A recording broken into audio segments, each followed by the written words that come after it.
नमस्कार, मैं हूं संदीप चौधरी। आज सीधा सवाल में टेढ़ी राजनीति की बात करेंगे, राजनीति के अजब गजब खेल की बात।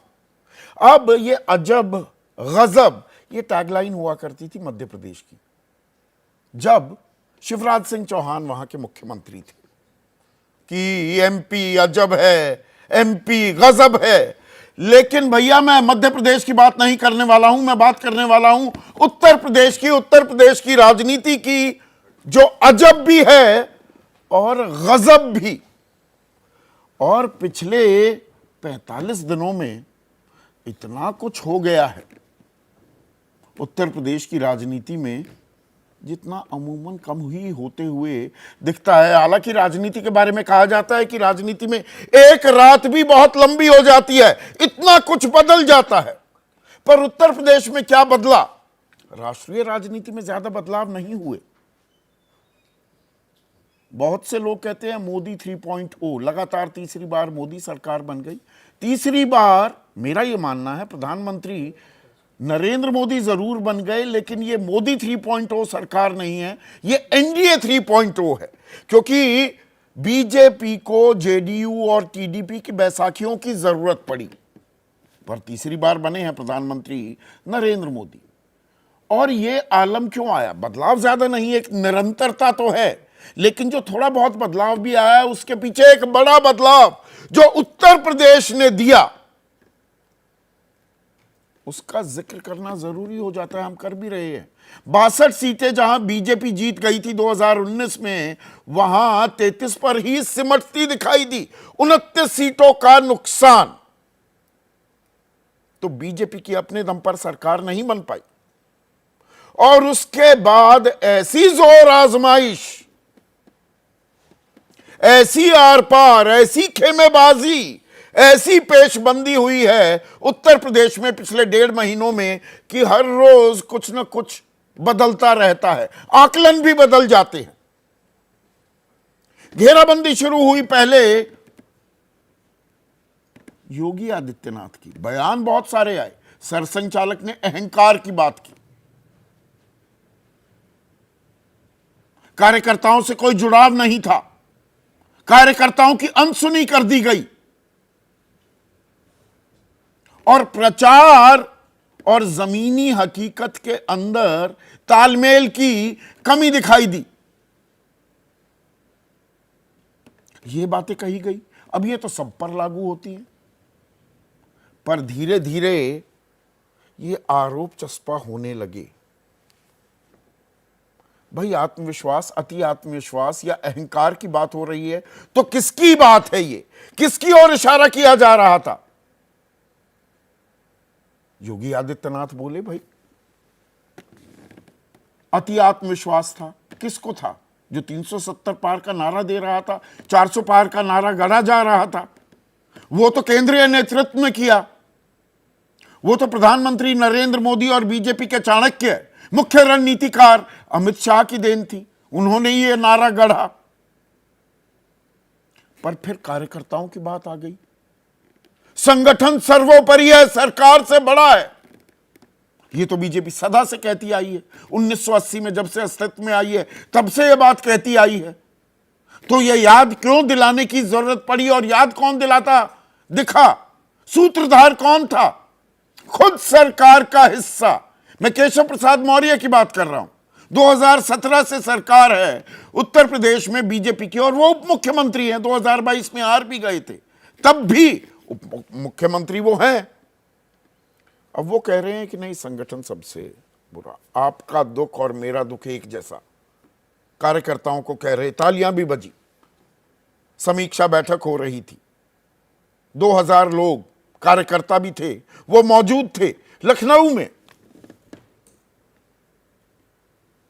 तो इशारों में एक बात साफ होने लगी कि केशव प्रसाद मौर्य मुख्यमंत्री योगी आदित्यनाथ की घेराबंदी कर रहे हैं, और बहुत सारे लोग बाहर निकलने लगे।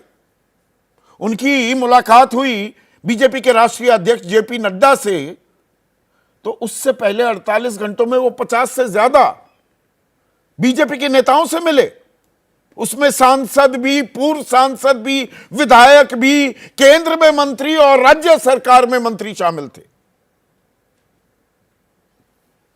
और कहा यह भी जाने लगा, ये तो अमित शाह के इशारे पर मोदी की जो शब्द लगातार मेरे कार्यक्रम में आते हैं, जाने माने राजनीतिक विश्लेषक अभय दुबे की फाइल तैयार हो रही योगी आदित्यनाथ की, तो वो फाइल तैयार होती दिख रही थी और बैकफुट पर रक्षात्मक मुद्रा में भी योगी आदित्यनाथ आते दिखे।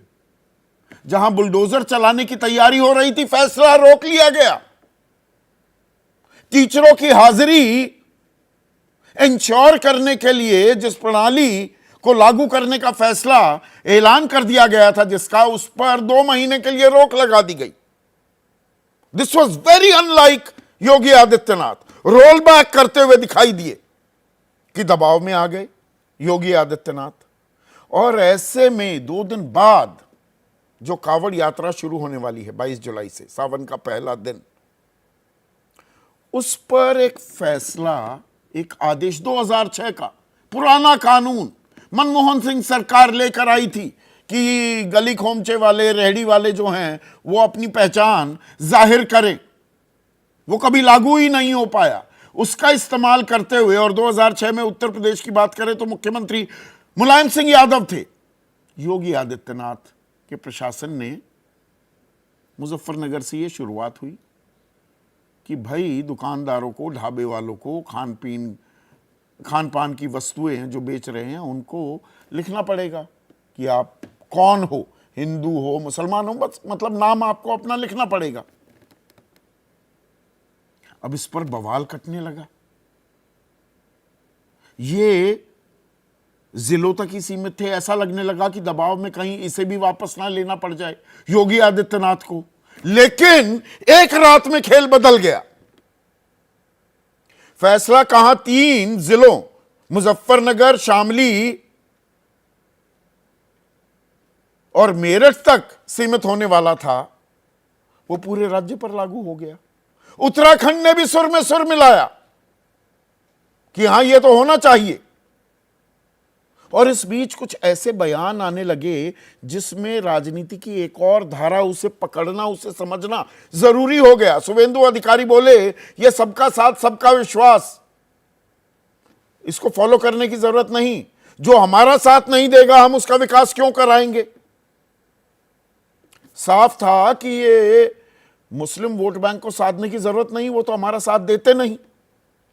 बाद में रफू किया पर तीर तो निकल गया था। और ये बयान, ये नारा बुलंद किसने किया था? वो तो देश के प्रधानमंत्री नरेंद्र मोदी ने, कि सबका साथ, सबका विकास, सबका विश्वास, सबका प्रयास।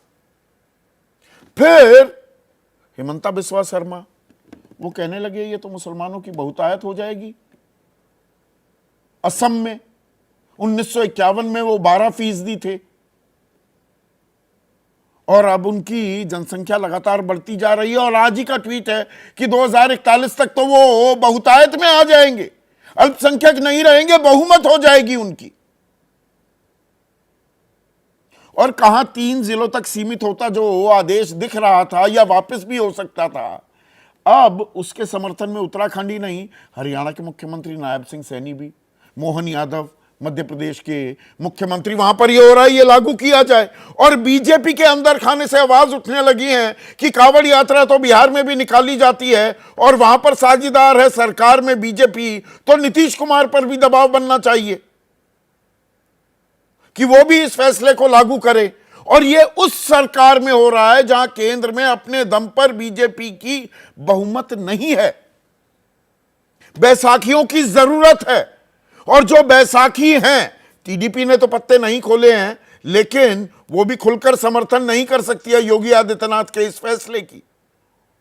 पर जेडीयू ने कह दिया ये तो हो ही नहीं सकता, ये तो बिल्कुल गलत है। आप चिन्हित कर रहे हैं क्या? आप नाज़ी जर्मनी में जो यहूदियों की पहचान की जाती थी वैसा काम कर रहे हैं क्या? आरएलडी जो अहम घटक है उत्तर प्रदेश में, और अभी 10 सीटों पर विधानसभा के उपचुनाव भी होने वाले हैं, वो कह रही है नहीं, ये अलग से पहचान करके आप बांट रहे हैं समाज को। चिराग पासवान की पार्टी ने भी ऐतराज दर्ज कराया है। तो केंद्रीय नेतृत्व पर भी अब जवाबदेही आ गई है क्या? यानी कि जो लड़ाई योगी आदित्यनाथ बनाम अमित शाह होती दिख रही थी, और हम ये आकलन लगा रहे थे कि फैसला कहीं ना कहीं संघ के साथ साथ प्रधानमंत्री नरेंद्र मोदी के बीच भी होगा, उनकी क्या सहमति बनती है। अब यहां पर सीधी टक्कर, और हिंदू आइकन कौन होगा, ये मतलब इस सवाल का जवाब देने की जरूरत नहीं थी पिछले 10 सालों में कि हिंदू हृदय सम्राट तो प्रधानमंत्री नरेंद्र मोदी ही हैं, लेकिन अब हिंदुओं के बड़े प्रतीक के रूप में क्या योगी आदित्यनाथ ने एक ऐसा दांव चल दिया है जिसे अभी देखना होगा आगे राजनीतिक धारा किस तरफ मजबूत होती दिखाई दे रही है। तो यह बड़ा ही दिलचस्प खेल हो गया है उत्तर प्रदेश में, जिसके असरात दिल्ली पर होंगे, दिल्ली की सरकार पर होंगे, और बीजेपी की आने वाली दिशा और दशा पर भी होने वाले हैं। ऐसे में आज का सीधा सवाल अब आपके स्क्रीन पर आ रहा है। नेम प्लेट पर घमासान बढ़ा, योगी का ग्राफ गिरा या चढ़ा? और ऐसा दांव चल दिया, योगी ने गेम बदल दिया क्या? क्वेश्चन मार्क में वो क्या अपने आप में निहित है।